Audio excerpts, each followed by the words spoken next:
The following is a special presentation of iRacing on LSRTV, your home for sim racing.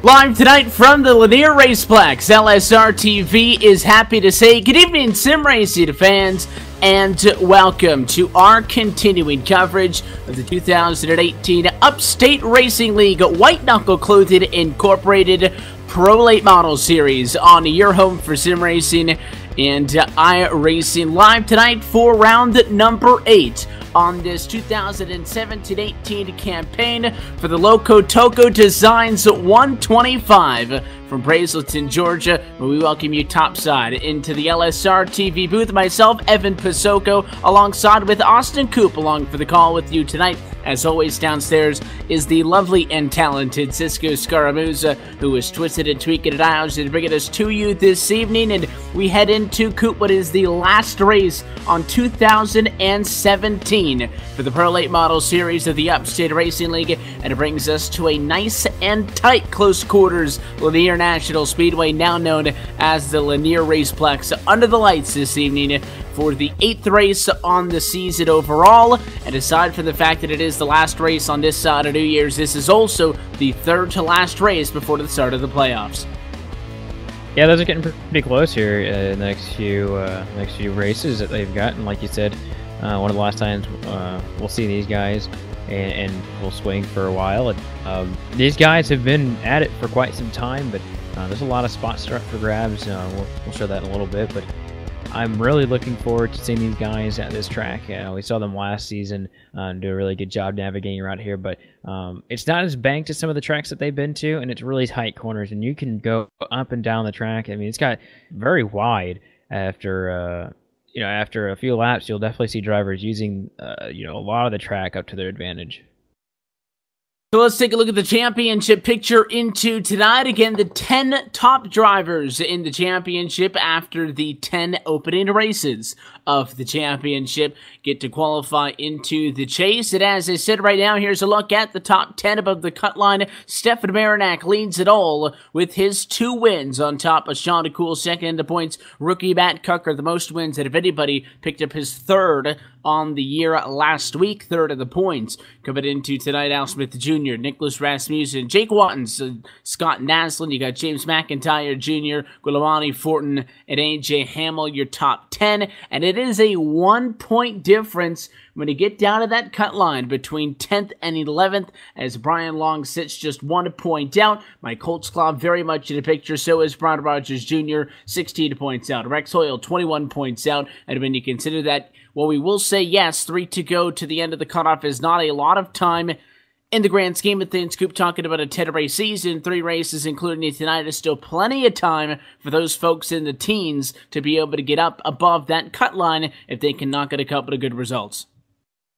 Well, the unfortunate thing about one of the guys on the cut line is Brian Long, is he's not in attendance right now at this race, so he has a really good shot at getting back in, but right now he's not in attendance, at least right now. Hasn't made a qualifying effort. Doesn't look like he's brought the truck and the car here to Lanier, so Mike Holtzclaw would be the next guy to get in there. He's here. He's grading a little bit farther back than he'd like, about 12th position. That's not too bad, but he'll have to make up some gains on AJ Hamill, who's looks like he's up towards the front. We'll keep an eye on the likes of Holtzclaw, Rogers, and of course AJ Hamill, who tries to play a little bit of defense on that final transfer spot as the night goes on. But as we get set to go racing, let's go track down and take a look at tonight's LSRTV starting grid, and fitting enough, it is the driver with Lokotoco Designs on board that will start from pole position. In tonight's Lokotoco Designs 125, Alex Oriens is on pole with a 13.650 in the group qualifying session earlier this evening. 16 1/1000ths of a second better than Stephanie Marinac will roll off from P2. Danny DeBuke is on the inside of road 2 in third position tonight. Nicholas Rasmussen will start fourth with Rex Hoyle P5. Starting 6 is AJ Hamill. Then you've got Sean Cool starting in the 7th position. Alphamus Jr. will start 8th. 9th, Justin McDuff, and 10th, Jake Watson. Rodamani Fortin's going to find himself back in 11th position. Mike Holtzclaw is P12 tonight. Brian Rogers Jr. finds himself in 13th position. Scott Naslund is 14th, and Mark Royer P15. The last 4 remaining positions will be James McIntyre Jr., Trevor Valderrama, Matt Cocker, and Jay Dubuque. Look top to bottom at your LSRTV starting grid. 125 laps around this 0.38-mile oval, the Lanier Raceplex in Brazelton, Georgia, going to maybe go 48 miles start to finish tonight as the base car goes down and in, and Alex Oriens wants to get it kicked off from the front row as we go green for round 8 of this Pro Late Model Series campaign, and a challenge for the race lead going to be off the bat on this one. Marinac kept it honest for about 3/4 of the lap, but the non-Aborians will lead the opening circuit around Lanier, and the 25 will drop in line. Dan DeBuke safely P3. Looks like Nicholas Rasmussen going to hang on to 4th, and the first battle will be for P5. Yeah, if I'm not mistaken, this is some of Alex Oriens' first laps led this entire season, and he's pretty far back in the points, so this will be a big day for him if he can hold on and get some big points tonight. So, big night for Alex Oriens getting that pole. He's hunted down by one of the veterans in this series, and a lot of drivers fighting for positions behind him, but these first 5, 6, now 7 drivers all single file. Almost rewind there for a moment with Justin McDuff there for a moment, as it's gonna look a little bit closer. Looks like the 88 wants some more here. Now he wants to get back to him and fight the 88 machine on the inside of the racetrack, clear of Hamill. He will have to stay in line behind McDuff for the time being. He's 7 and 8 amongst those two guys. This is a racetrack where you can see these guys cheating the left side of the car, sometimes almost all 4 tires of the car down below that yellow line, trying to help the car rotate in the corner, side by side in front of those battles we were looking at between the 50 of Rex Hoyle and the 24 of Sean Cool. Cool has punched open an inside line and has been slowly creeping up little bit by little bit. Pretty even now in a fight for P5. It's looking real close. Rex Hoyle still on the outside. That's where he started, was in 5th place, but Sean Cool's got himself a fast machine right there. He's going to clear him right here in that speedy machine. A very hard car to miss, as he's in a very nice, vibrant pink-purple. I think that's more the pink side of it, but nonetheless, he's taking names right now. He's got himself 2 positions already. The drivers in front of him are where they started. So Oriens, Marinac, Dubuque, and Rasmussen are where they started. Look at Dan DeBuke. He's done a great job right now. A good time in practice, and has absolutely done a great job so far. Tonight's race, 3rd place is where he started. I think this is one of his best starts. Yeah, he's doing a very good job of maintaining that track position. It's something that he hasn't been able to do for the better part of the season as far as over the course of a race, defending some of the good qualifying efforts that he has had, and has about a half of a second advantage over Nicholas Rasmussen right now in P4, who announced that he would not be returning to the series on a full-time basis next year. Definitely one team obviously looking to try to end things out on a positive note, finds himself comfortably in the top 10 in the championship as of this evening. Alex Oriens continues to lead this race, and it's been a very fast night for the 9 team. Best time in practice, obviously started on pole, the best time in a qualifying session, and he's not really running away from Stephanie Marinac, but he has built up about a 4/10 of a second of padding back of the driver who runs P2 right now, looking very good early. One thing we always talk about here on Thursday nights is the available tires on pit road. Tonight the conversation is about the lack of available tires. No tires down on the pit lane for these drivers to pick up, so what you've got on board is what you're going to have to conserve over the course of the entire race. And as a lot of the conversation has been in and around the sim since the new build came out last week, drivers even telling to me pre-race in this one, tires like to drop off, so you got to take it easy and conserve them over the course of 125 laps. Yeah, I'm watching the lines of the first few drivers, and I'm watching Stefan go higher in the corners. I'm watching Dan start to do the same thing. He wasn't doing that earlier, and I started seeing him slide through the corners, which is actually doing just a little bit right there. But he was able to, I think he's been able to see what the 25 has been doing, and he's been going to the very bottom of the track, which can kick that right rear out, which will make the car looser in the long run. But Orion's right here. He's being very solid on that yellow line, and he looks very, very cool, calm, and collected, and very stable in this lead. And I don't see him really pushing the car hardly at all, like a lot of other drivers are throughout this field, mainly because they're battling. He doesn't really have to do anything. He just has to make sure he paces the field. And, at least at the current moment, Stefan Marinak isn't pushing him right now. But it looks like he did push it that time. He did push it through that corner just a little bit too hard, but I think overall the number 9 has got a pretty good plan, but Marinak appears to have equally as good of a plan right now. Well, if you've got somebody sitting just a couple of car lengths off, it is really difficult for Orions to manage the gap because, you know, 0.4 of a second is good on the stat sheet, but if you really look out the rear view mirror, that's barely 2.5, maybe 3 car lengths off your bumper, so it may feel like that guy's right on top of you. So for the 9 car to not kind of get freaked out or spooked by that and try to run away and just take it easy, knowing that if you make a big mistake, he's going to be right there, and taking all of that into consideration and not pushing that race car more than you need to is definitely some veteran driving, and he's doing a good job of just kind of keeping that gap where it sits at the moment. Side-by-side battle for P6 inbound Rex Hoyle, who lost P5 a little bit earlier on in this race as the charging Sean Cool came up to the pack. Hoyle may lose another position as the charging Jake Watson is on the move. Biggest mover inside of the top 10 tonight, looking to go +4 positions for the 88 on the inside, and I think might have got him just barely that time at the line. Inside is the place to be. It's not the overwhelmingly faster line, but you give it a couple of laps just like that, and Watson gets the spot, and the 18 machine of AJ Hamble trying to jump on the bandwagon couldn't establish positioning, and he was a file back out with a 50 not give it up. Maybe a little bit of a tap that time to the back of the 88 car. You got awfully close, but that battle is all but over with. But then there's a battle in front of these guys as well. Nicholas Rasmussen and Sean Cool just swapped positions. So Sean Cool goes up another position, so that'll give him 3 on the night. And he looks to be also calm and collected. I also don't know if he's pushing it as much as some of these other guys. I know some of them are really being pretty calm in how they're working. I know the battle for the lead is starting to get a little bit heated as Marinak's starting to close up the gap on the number 9 of Alex Orion. But it's just about this tire management. They've got 125 laps in this race. We're already a fifth of the way there, and they've just got to be really careful. No caution so far throughout this race, and I haven't really seen anybody really hit the wall or anything like that. I think you're seeing JW on the very bottom of the track, letting these guys survive. Looks like they might have an issue on the car, but I don't think it's going to be an issue for these guys. It's very, very low on the track, but right now, it's a tire game. I mean, this goes the rest of the way. Whoever saves their tires the most right now is going to be the driver to really be able to make it work at the end if there's a caution, or if it just goes green the whole way.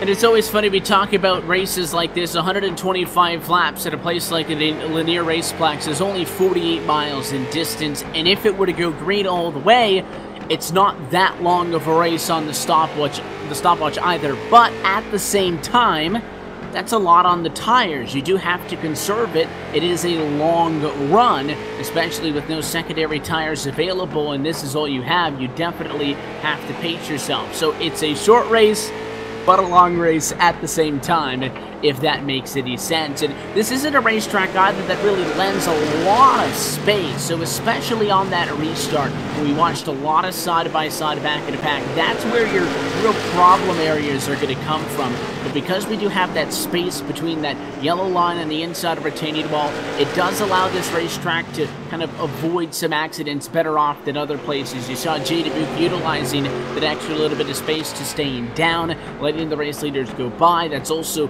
kind of an exit opportunity for somebody to get around an accident if something is happening in front of them on the racetrack. So it is relatively tight on the racing surface, but does have several options, especially way up top in the corners, to get out of trouble if you find yourself in any sort of a position like that at the moment. But right now we are single file all the way back to side by side for 16th and 17th. Mike Holtzclaw is on the defensive as Trevor Valderrama is trying to pick up his first spot on the night and a slide job at a turn number 4 to get the job done. Holtzclaw's been going backwards. That's the 5th spot he's lost since the start of this race, and it was an interesting exchange between he and the O2.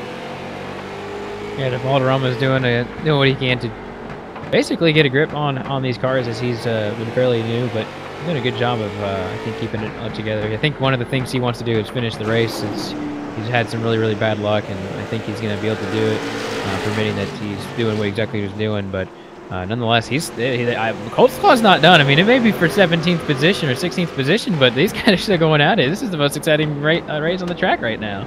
When we talk about, consistency and conserving the tires, and I think that's the biggest thing that Valderrama is going to be working on this season in his rookie tenure with these guys. He did the regular season approval series during the summer months, so he's raced with a lot of these guys, but I think it's the consistency on a lap-by-lap basis that the O2 car is going to be looking for still to this point, and that's something that we'll see continue on over the course of this race and the season. Up front, though, the gap is closed down. No longer that semi-comfortable 3-4 car lengths on the bumper, and challenging for the race lead is Stefan Marinak. The 25 is there, and just in time for your race leaders to catch up to the back of the pack in thick lap traffic.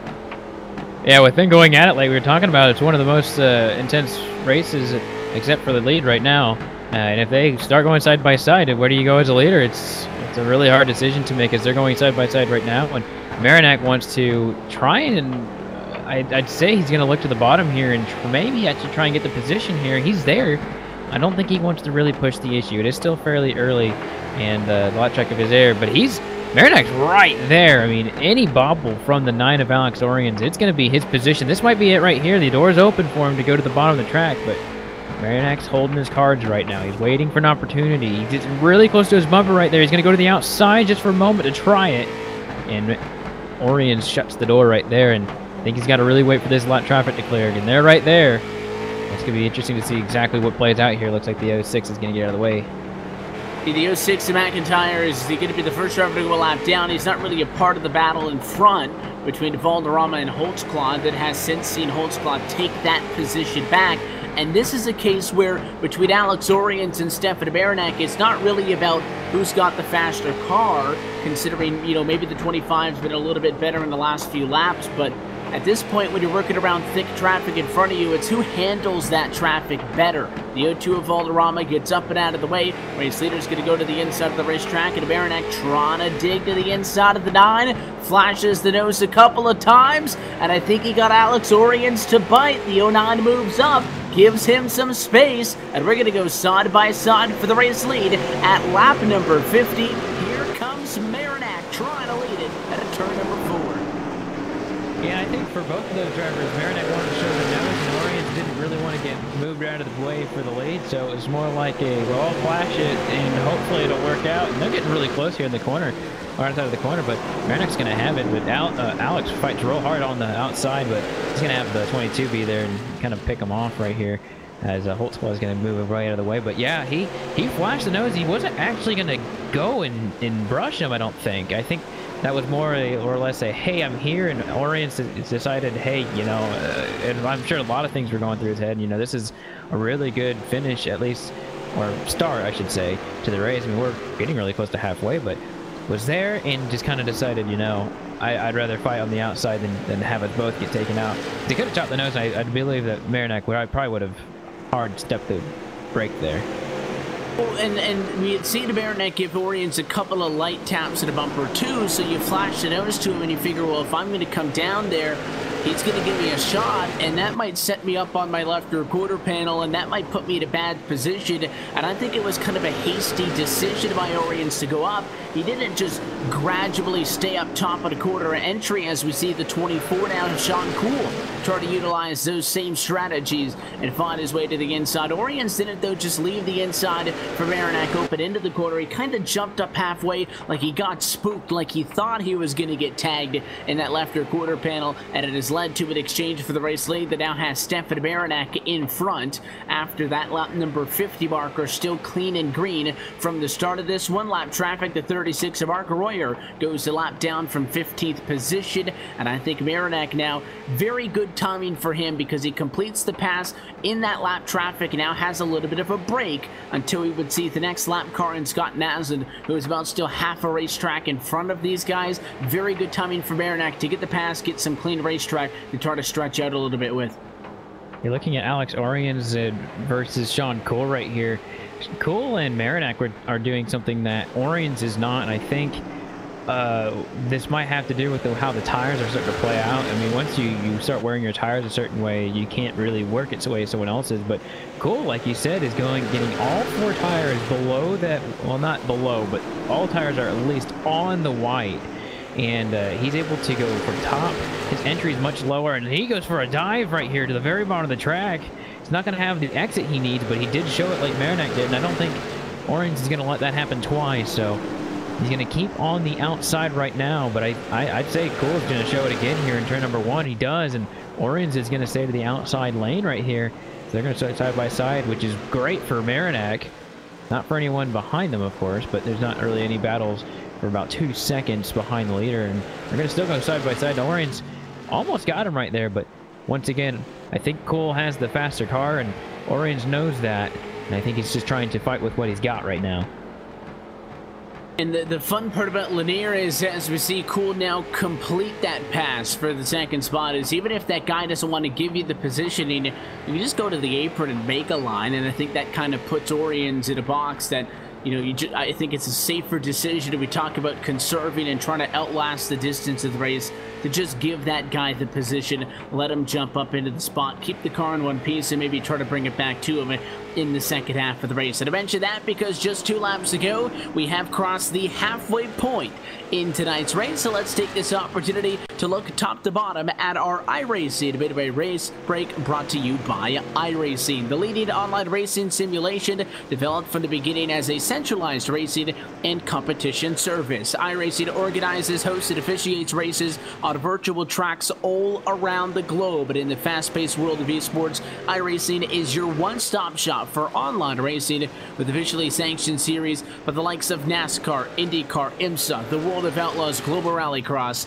and many more. At lap number 68, Stefan Marinak is going to lead his 18th lap of this race in front of the field. Sean Cool, though, a big mover, plus 5 positions, just moving into second. Bolster Alex Oriens has fallen back. His headaches are not done. Dan DeBuke is right there behind him in 4th, and so is Nicholas Rasmussen in 5th, getting ready to put up a challenge. Jake Watson behind in 6th, with Matt Cucker in 7th. Rex Hoyle rounds out through P8. Justin McDuff is 9th, and AJ Hamill is P10.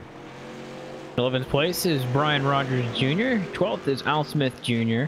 And Guillermo Fortin is in the 13th position with 14th. Scott Naslund. Mark Royer is in 15th. 16th is Mike Holtzclaw. Trevor Valderrama, he's in 17th. And then James McIntyre Jr. 18th, with Jay Dubuque right now in 19th. Look top to bottom at your iRacing Midway Race Break. For more information on the wide variety of sim racing possibilities online, you can visit iRacing.com and sign up today. There are ample opportunities to get yourself signed up with some promo codes. You can go to iRacing.com/World of Outlaws and get a new iRacing membership for 1 year at over 50% off. You can also get a 3-month membership for $5. That one is also available by using the PR code PR-GRC to get a 3-month subscription for $5. Again, those are all valid on new iRacing memberships only. Full details at iRacing.com. And again, short race, long race, both in their own regards, but if we don't see a yellow coot, we're not far from the checkered flag in this one on time-wise. Almost at lap number 75 as the fights continue. Top 5, both Danny DeBuque and Nicholas Rasmussen were able to get around Alex Oriens. The 9 now under attack by Matt Knuckle for 5th, and soon Jake Watson for P6. So the floodgates have now really opened up for the driver who started this race from pole.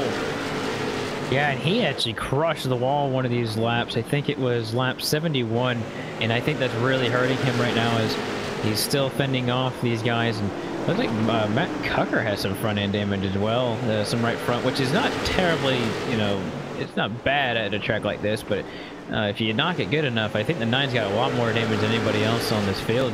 You just knock the wall down just a little bit, and I think that's going to be the difference between him and a lot of these other guys. And that happened after I think they got around him. I can't remember exactly, but he's definitely not going to be at an optimal condition as Matt Knuckle is going to his outside. And I think Matt Knuckle might actually have the positioning. He really wants to be on the outside, but he might cross him over. Not quite. He's still going to be on the outside. Not exactly the fastest way to do it, but I think for Matt, it's going to be the best way to do it because it'll keep Alex on the bottom. That battle in front, though, is also pretty good, but Knuckle trying to get it down on the outside right here. And there, I don't know if there's bad blood, but there has been a lot of contact between Oriens and Watson the last couple of times around. Right behind that side-by-side fight, which Matt Knuckle is going to win for P4, and it'll drop Dan to move back to 5th. Oriens and Watson were fighting for 6th and 7th, and right there you see the 88. Pulls up on the 9 car. That's payback because Oriens did the same thing to him the last 3 laps in a row. The 88 that went to his inside repaid the favor, and something tells me they aren't done as you see them really leaning on each other in a battle that's 6 seconds off for the race lead. More contact. Oh, yeah, he went in there with an intention on that one, and this is not good for them. Oh, he's going to get him right back in here. We're going to... I expect something to happen here in the next few laps here, Evan, because with the way they're driving, it's going to be like the last week's snowball derby where it's going to be one of those deals. So we'll see how hard he goes in the corner this time. He's got him where he wants. I mean, yeah, when you're in front of you know it's coming. It's how you prepare for it. So here it comes. He's going to get him. He's going to give him a good shot. Doesn't quite spin him out, but this is going to keep going for quite some time. We'll see if he gets him pretty good here. But he's trying to get around him. He's not trying to take him out, I don't think. I think he's still trying to get around him. But they take each other out. Oh! Caution is out. Oriens is the one who spins it. Jake Watson will drive off. The caution will come out, and we saw that coming for 10 laps. And the problem was it wasn't straightforward, Coop, because a lot of time, one guy gives you one shot, moves you out of the way. The guy will come back, give you one shot, the payback, and that's it. But that's not what happened, because Oriens used up Watson 3-4 times to get around him the first time. So then Watson went right back, used him up a couple of times, and at that point, nobody sees the redemption as satisfied. There's no an eye for an eye and we're good. So I think these guys felt like they owed the other guys something continuously, and I don't think that there was any other way that was going to end unless somebody pulled away from one another, and it ends up being Jake Watson who sends the 9 of Alex Oriens around, and you don't have to be behind the wheel to know what was going on between those two guys. Yeah, and to be fair to the 88, the 9 of Alex Oriens was really pressing him down the track. I mean, if Alex had given him more room, he was on the apron. He wasn't giving him any room. Right. I think they would have been over with if he had given him the room. But 88 was trying to get around him more than anything. I think at that point, and Alex, I think Alex had enough of it and was going to take matters into his own hands. Unfortunately, by him pushing him down, actually made him on the receiving end of it. Him being just slightly in front of his right front. So that'll be on Alex. It looks like, I don't know if he took the penalty or whether that was handed to him, but nonetheless, he'll get an EOL penalty. And I think Jake Watson will be able to keep his positioning after that scuffle. It'll be fun to see how those two drivers continue off into the rest of the season. Let's keep a note between those two because obviously Oriens is not very happy with the way that went down because he feels like he's the one that got his car wrecked, he's the one that got spun out, and he's the one who got the penalty. And doesn't matter, you know, who is at the end of the day right or wrong. When that happens to you, you don't feel like it was very fair. So I doubt they're going to find each other. They're going to be about 7 or 8 positions apart on track as we double back up. But that'll be fun to keep an eye on as the race of maybe the season goes on. All of a sudden, though, we're at lap number 90, and we are doubled back up. The first yellow on the night is going to give us our first restart with only 35 laps to go from Lanier. Green flag back in the air. Marinac clear for the race lead, and it'll be a fight behind for P2. Rasmussen on the inside of Sean Cool. Yeah, this is Rasmussen's big chance right here because he had saved his tires quite a bit throughout the race, but Sean Cool had done the same. And so it'll be a really good fight, and kind of be a roadblock, I'd say, to the 69 of Matt Cucker. Cucker's really looking for the best route to follow because they're kind of stalemated right now. They're both side by side, still fighting and going in the corner fairly at the same speed and exiting the same way. But Rasmussen looks to have maybe a slight bit of an advantage here just because he's on the bottom, but Cucker might try and go 3 wide, not quite yet. It's big enough to do that. Whether it's good to do that in the late stages of the race, it's debatable. But he's got the inside of the 24, and looks like the 71's got him right here out of the corner. So 24 is going to be stuck on the outside for this one, and we got a lap car. The 33 is not a part of this fight. That's Scott Naslund, who is 2 laps down, but he's doing a good job of getting up high and trying to get out of the way, although it did force a 3-wide scenario for third and helped out Nicholas Rasmussen. He clears everything for P2, but in doing so, that whole exchange allowed Stefan Marinac to get out to a 1-second advantage. And the fight now between the 24 and the 69, a little bit tight that time off the corner. Thought Sean Cool might have been chopping down the nose of the 69 of Matt Cucker, and still not wanting to give each other any additional space, but at least these two aren't to the point yet where they're forcing each other to the apron. Hold the phone on that one. They're getting close. Yeah, he definitely got into him right there, but also Cucker going down to the yellow line for quite some time, and then when he got bumped out of that, so he decided, you know, if you're going to bump me all the way down there, I'm just going to run the yellow line with my left sides instead of my whole car. So now the 24 is on the bottom, 69 on the top, and they're going at it just a little bit right here, and I don't think Cool appreciated the little bump that he got, and definitely short tracky tonight for these guys. You know, we see them sometimes go green all the way and very cordial. Tonight's not the case. He's going to give it back to him.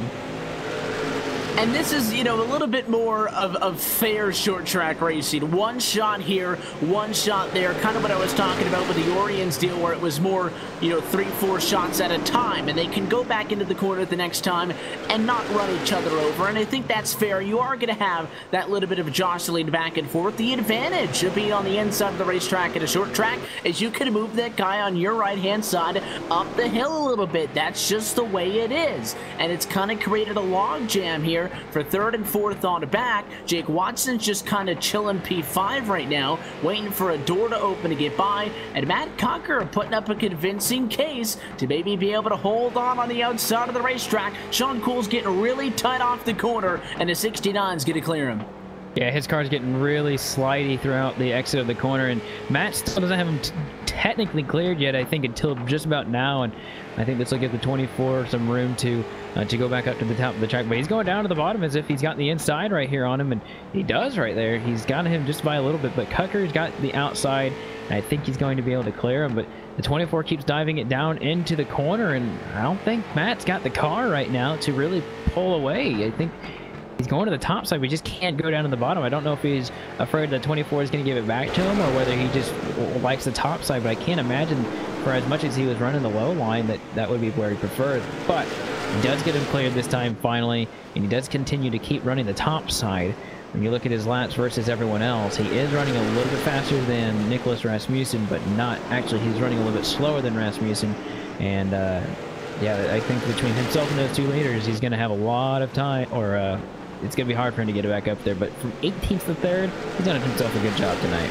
It is a very valiant effort for the driver who, again, won just a week ago when we were at the USA International Speedway. It was his 3rd of it on the year, with wins earlier in the year at Stafford and South Boston. He's the first driver to take 3 wins on the season. He is a rookie in this Upset Racing League, but of course is no rookie to short track racing, even here on LSRTV, so a very familiar face. Next time by, though, for Stefan Marinac, he will take 16 laps to go in tonight's Lokotoco Designs 125, a leader in the iRacing custom graphics community. Lokotoco has been putting out top-notch work for a number of iRacing's top drivers. Whether it's a custom design or a replica of your favorite driver, or just a custom logo for a race team, you can contact Cody at facebook.com/Lokotoco Designs to get your app started today. And a big thanks to them for being the presenting sponsor on tonight's Lokotoco Designs 125.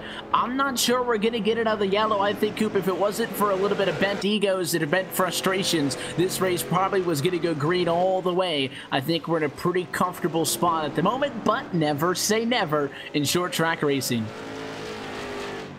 Yeah, Marinak's got himself a fairly big lead, but like you said, with a little bit over 10 laps to go, I mean, if a caution comes out, it could change the big picture of this race. But those first few drivers, and Knuckle's still trying to fend off Cool. Cool has not given up at all right now, and I have a good feeling that Cool maybe here at the last 10 laps might get a little bit dicey or get a little fun for us up here, depending on your perspective. And Cole's really not utilizing the entire track, but that's because he's really keeping Knuckle on his toes. I mean, this battle I think will go to the end of the race as Cole barely rubs the wall right there. But looking throughout the field, looks like Watson and Orion's at it again. Orion's a lap down. I'm unsure how that has ended, but it looks like Orion's is completely backed off. Didn't get to see the beginning of that, but I did see them partly together. But that was interesting while it lasted. I was impressed that they didn't get into each other. They would have been side by side for a lap and a half, and I don't think there was any contact. Orion's car is pretty torn up. Again, he got the more beat-up car. He's the one that got split out. He's the one that got the penalty. It's been a rough night as he rides as the first car, one lap down in 14th position. But kudos for him, considering I think how heated that exchange was earlier, to not let the frustrations get the better of him, and he allows obviously a clean passage for his foe. They're back in the pack, obviously not actually fighting for position. Just kind of watching the intervals, thinking maybe Nicholas Rasmussen was going to be able to mount a late race charge. Still looking for a trip to victory lane this year is Rasmussen, and behind Al Smith Jr. in the points by just 3. He now are the top 2 drivers without a win this season in the championship standings, and kind of looking to see if maybe he'd be able to pick something up in this one. Not able to in the closing laps of this one because the gap has grown to 1.5 seconds as we take 5 laps to go. Yeah, it looks like a couple more battles out throughout the field. Al Smith Jr. and Guimay Fortin still going at it. Guimay needs good races, and Al Smith needs good races so he can get into the playoff picture. And there's still, it looks like the Guimay's on the inside of him right here, so good battle for them. Oh, he's gonna touch him. Here, like the last few laps here, still battles all over the track. Yeah, got to get to the end. I think Al Smith came over the radio, apologized for pinching him a little bit. That battle rage is on for the final spot on the lead lap in 12th and 13th position. If we were to see a yellow from this point on, this race would obviously not have an opportunity to restart and go back green because it is Popsicle 6 of the year for Stefan Baranek. Came into tonight as your championship leader. Good 17 points over Sean Cooley, has had a healthy night in 3rd position. But Stefan Baranek, a series veteran with championships on his mind, is not going to let the rookie Matt Knuckle run away in the wins column, and he'll now match him with 3 trips to victory lane on the year as Stefan Baranek comes at a turn number 4, checkered flag, and your winner from the Lanier Race Blacks in tonight's Lokotoco Designs 125. Baranek back on top and extending his championship lead. Yeah, and it was somebody we really didn't talk about all night. I mean, we talked about him hunting Alex earlier on in the race, and once Alex had his bout with Jake, it was kind of an afterthought that Jake was in the lead and just kind of pulled away, and then all the battles everywhere else were really, really good, and he just pulled away, and he did what every leader wants to do and have all eyes on everyone else while he goes and continues to lead. I don't think he's led as much as Matt has this season, but he's still very close to him in that category. And those two have dominated this season so far. Those 2 drivers, and then 1 race by Jake Watson. Those are the only 3 drivers who have won races, except and then Sean Cool too. So those 4 drivers compromise the winners out of 8 races. So It's pretty. It's a pretty core good group that is more than likely going to make the chase later on. Yeah, I think in a very comfortable position to be able to make the chase for the championship this year, and you know, for a 5-race playoff that is going to be, I think as well, that's a healthy core group of guys. Still leaving the door open by all means for us to see maybe somebody play spoiler, come into this thing in the closing weeks of that, and again, in 5 weeks, all it takes is for maybe one of these guys to have a bad outing, and you're right in this thing. But I think that it is Stefan Baranek making a convincing argument that he has been here and he has done this in the past in this series, and he is not going to let some of the new guys and even some of that returning talent kind of show him up, and he keeps everybody even with his 3rd win now on this campaign. And we'll get his thoughts on it more in a moment as we take this opportunity to quickly step aside, and when we come back to the Lanier Raceplex, we'll have an opportunity to chat with your post-race top finishers, as well as look forward to the 2018 side of the calendar. You're watching LSRTV's continuing coverage of the Upstate Racing League White Knuckle Clothing Incorporated Pro Late Model Series on your home for sim racing and iRacing live post-race when we come back for the Lokotoco Designs 125. Your winner tonight is Stefan Baranek.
This broadcast is the copyrighted work of LSRTV, and it may not be rebroadcast, retranslated, or used in any form without the express written consent of Live Sim Racing LLC and iRacing.com Motorsport Simulations. LSRTV would like to thank you for your support, and we hope you enjoyed tonight's broadcast.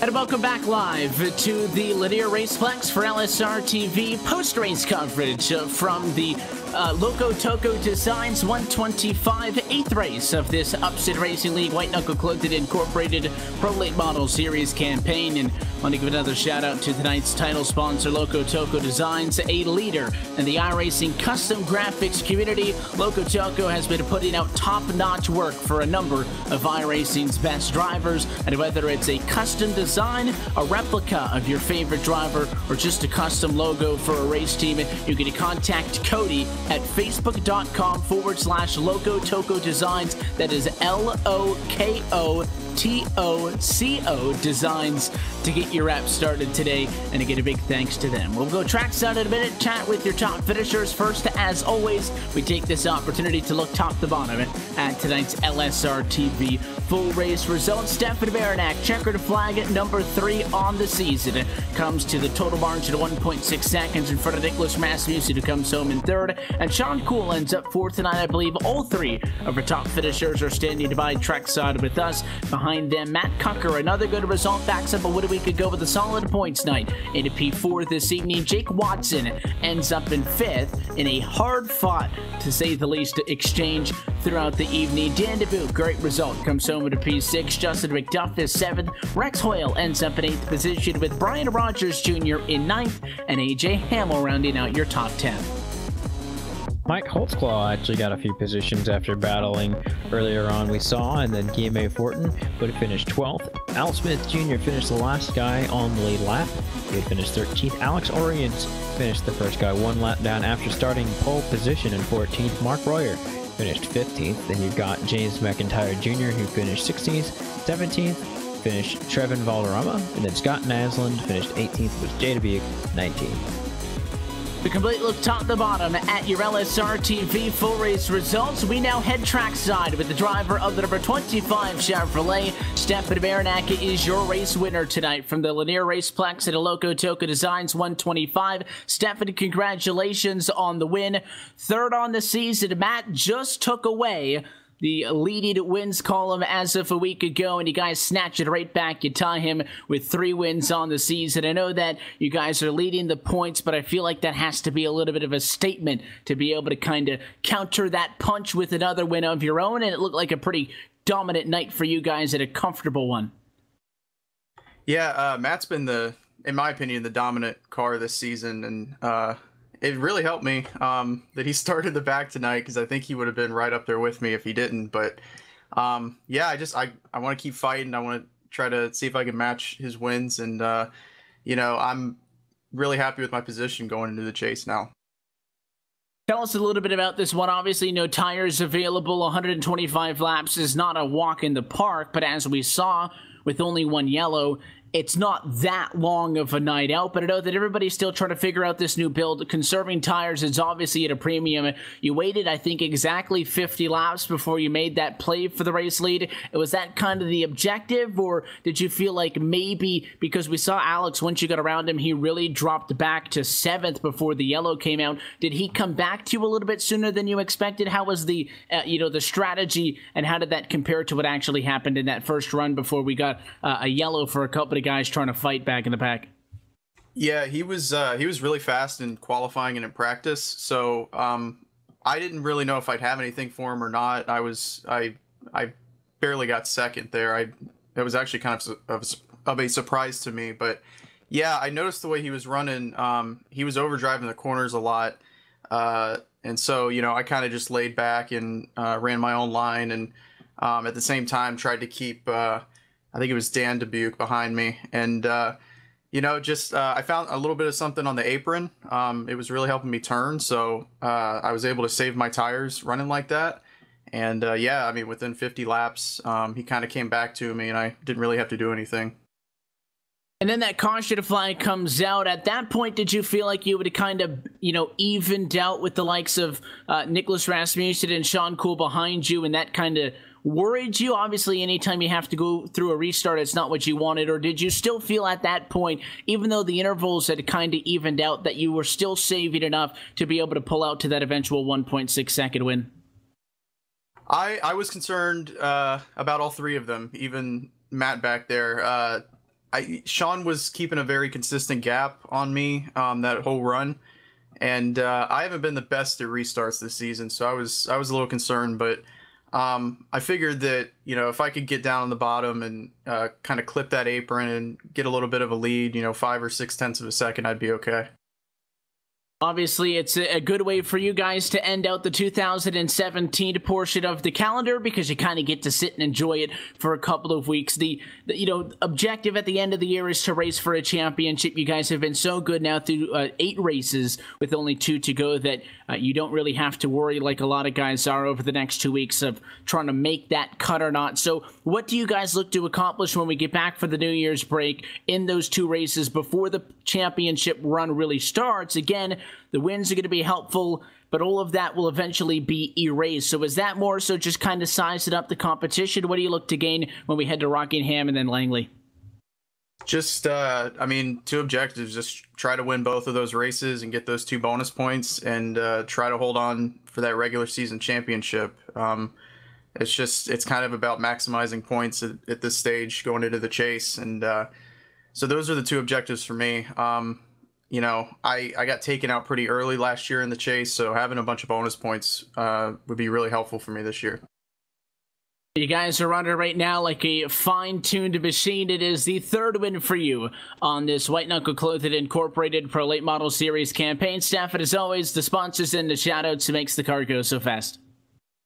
Yeah, White Knuckle Clothing for sponsoring the series, and who's sponsoring this race? Lokotoco Designs for sponsoring this race, the admins at Upstate Racing League, and you guys for doing the broadcast. As always, we appreciate the time, but because this is the last one on the season, we'll say thanks again, and as well, Stanford, enjoy the Christmas and the New Year's break, and we will catch you guys back in January from Rockingham. Best of luck in that one, as well on the rest of your campaign this year. Thank you, guys. Merry Christmas. Happy New Year. The race winner tonight from Lanier and championship leader through the 2017 portion of the season, Stefan Baranek and the Florida Gators Chevy with a win here tonight from Lanier. Trackside as well with your 2nd and 3rd place finishers is Austin Coop, beginning with the drive of the 71 machine, Nicholas Rasmussen. Yeah, here with Nicholas Rasmussen. Nicholas, you had a really good race today. Came from 4th to 2nd, and you've been very, very close to some wins this year. And after your announcement this past week about this being your final season, I guess I want to ask you 2 questions. First, how was tonight's race? And then 2, going on the fact that you're going to be parting ways, is how is this going to change your outlook at the end of the season? I know, of course, championships where you want to do it, but does anything feel different now? Yeah. I mean, talking about this race here tonight was actually a good race. I'm not going to lie when I say I've been struggling a bit with getting the time down to actually test and get prepared for the races. It's just started school, so that's one of the reasons I am having this as my last season. But I realized early that I had to save my tires. I can't just go out there and just push and burn out my my front tires and then have nothing at the end. Done that too many times this season. So yeah, took it easy to begin with, and yeah, just tried to make my way up and push when I needed to. And fortunately, found myself in a good position when the yellow came out, and got to hold on to track position. Stefan was way too fast, so I tried to save my tires. And well, there's only one caution, so I never really got to use some of that. But at the end of the day, I'm really happy to get a 2nd place here. It's good points, and yeah, hopefully can continue with this trend. Now, with this long break, I mean, this will be the last time we see you guys in this series for 2017, and then the next time we see you, it will be quite a ways from now. Does that give you more time to prepare? It sounds like this will be maybe a very good opportune time to do it, or does this for you act as a point of something that is bad? It's too much time for you? No, I think it's necessary. I'm gonna spend the time wisely. I feel like today I learned a lot, which is pretty much more important than taking the win here today. And hopefully these lessons I learned here, I can do some testing, do some practice over the holiday break, I should say, and yeah, use that time because it is limited for me, and I want to maximize everything I can. I don't get another chance to have a go at another season, so this time it has to count, and I'm ready for it. Well, Nicholas, before we let you go, we want to give you a chance, as always, to give shout sponsors to who makes it happen in the 71 machine. Well, first of all, I want to publicly, again, say a huge thanks to everybody within the Upstate Racing League.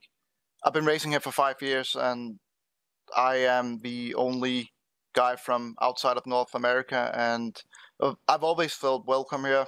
I've always felt like it's just been a good place to race.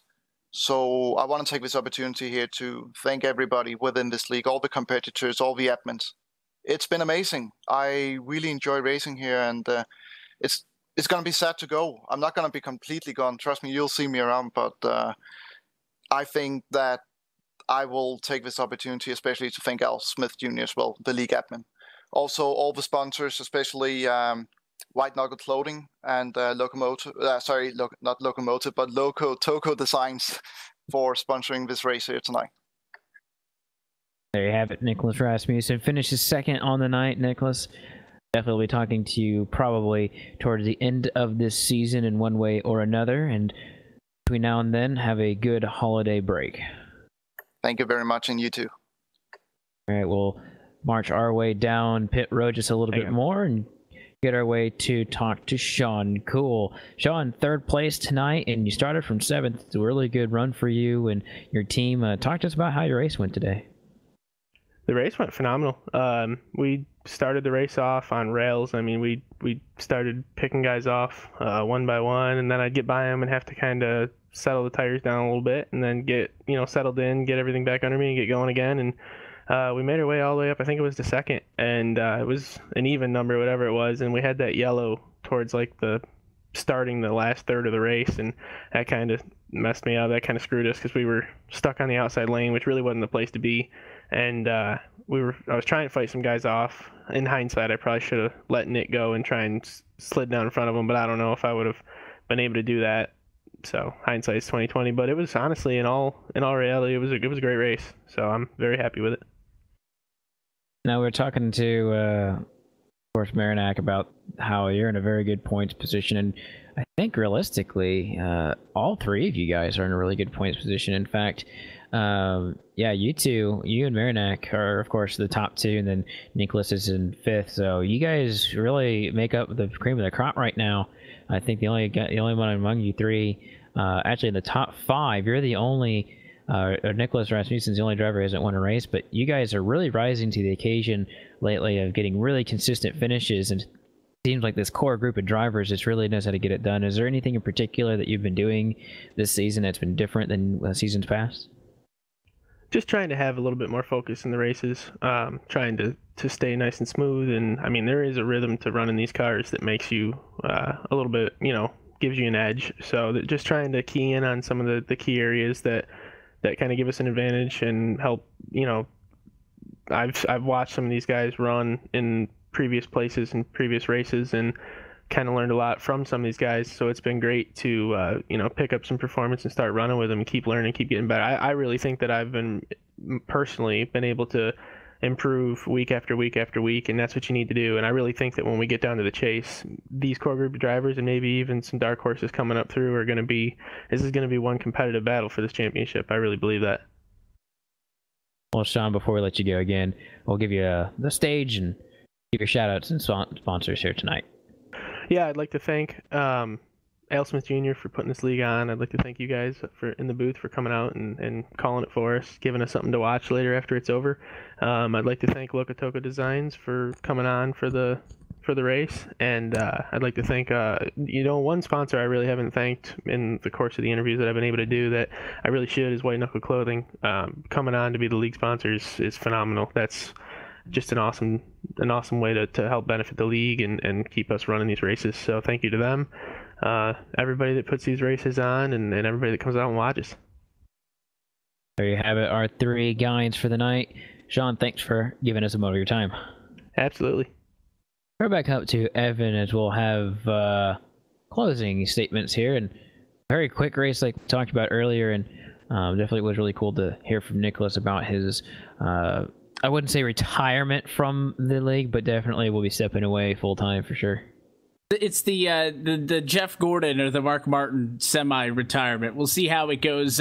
No doubt we wish Nicholas the best when that time does come. Always appreciative of the drivers for giving us some time post-race. We always say, they work long and hard and give us the extra 15, 20 minutes. They had a nice short one tonight, but thanks to Steph and Nicholas and Sean for giving us the time. And it was a quick race. Again, I think this race could have easily gone green flag all the way to the end. A little bit of short track shenanigans. The only reason why we saw the one and only yellow flag we did on the evening. Stefan Baranek, I think we kind of thought aloud over the course of the race, Coop, that him trying to get that third win would kind of be a statement to Matt Cucker, who again has the R besides his name, but is by far and large not a rookie to the short tracks on the service. And Stefan Baranek maybe defending the honor, if you will, of some of the series veterans against the newcomer to the series. And I think that that's going to be a fun story to follow into the playoffs. But we're 8 races down now. We will not come back until Thursday, January the 4th, when we will head to the Rockingham Speedway, and then the week after that, the Langley Speedway for the last 2 races on the regular season. So the championship is only getting tighter around the top 10 cutoff, and it is going to be fun when the new year rolls around, not only for those 2 races, but obviously after that when the 5 races ensuing for the championship get set to go. Yeah, and with this big break, I think for most guys it's going to be, I think, beneficial. But there's going to be some of these guys out here that are on the sim quite a bit and really itching to get back in there. And some of the guys I think are going to take the time and really use it for the break. You take the Thursdays off, really just take it easy. And I think when they come back, I think some guys are going to be really ready for that race. I think. Let me look at the schedule. It looks like it's going to be Rockingham, which is no slouch of a track. And for these cars, for as low as they are, it's going to be a different rodeo for these guys. I think some of them are already going to be probably doing every Thursday from now on, at least just a little bit of practice at Rockingham and getting ready for that as we start the new year. And obviously, there is plenty of short track action to come between now and then to keep you satisfied, but we cannot wait for the Upstate Racing League to return on the 2018 side of the calendar. The good news is we're not even done with our sim racing coverage this week on LSRTV at iRacing Live. It is Championship Friday tomorrow night with the Super Speedway Cup Series beginning at 9 o'clock p.m. Eastern Time. Hardware to be handed out. The week will always end out on Saturday night at 10 o'clock Eastern Time with the United Sim Racing BNC Lawn and Landscaping Truck Series. You get a full look at our upcoming broadcast schedule. Going to be found on livesimracing.com, and I would keep your eyes peeled there because a lot of 2018 dates are going to be announced and be put up there very shortly. So we encourage you to keep up to date and maybe just bookmark the website, make it nice and easy on you. But the best way to stay up to date, of course, is by following us on social media, on Twitter at LSRTV, and by logging on to Facebook.com/LSRTV official. Until next time, though, on behalf of the entire team at Live Sim Racing LLC, for DJ Lyon, Laura Lawson, the folks who make it happen topside in the booth, night in and night out, and of course for your broadcast team tonight, for myself, Evan Pasoko, Austin Coop, and our producer, Cisco Scaramuza, I want to thank you for joining in and congratulating Stefan Baranek on his 3rd race win on the season. The series will return in January for the 2nd to last race of the regular season, but we head to the Rock at Rockingham Speedway on January the 4th. That race and every race of this Upstate Racing League White Knuckle Clothing Incorporated Pro Late Model Series can be found right here at LSR TV, your home for sim racing. Until next time, good night.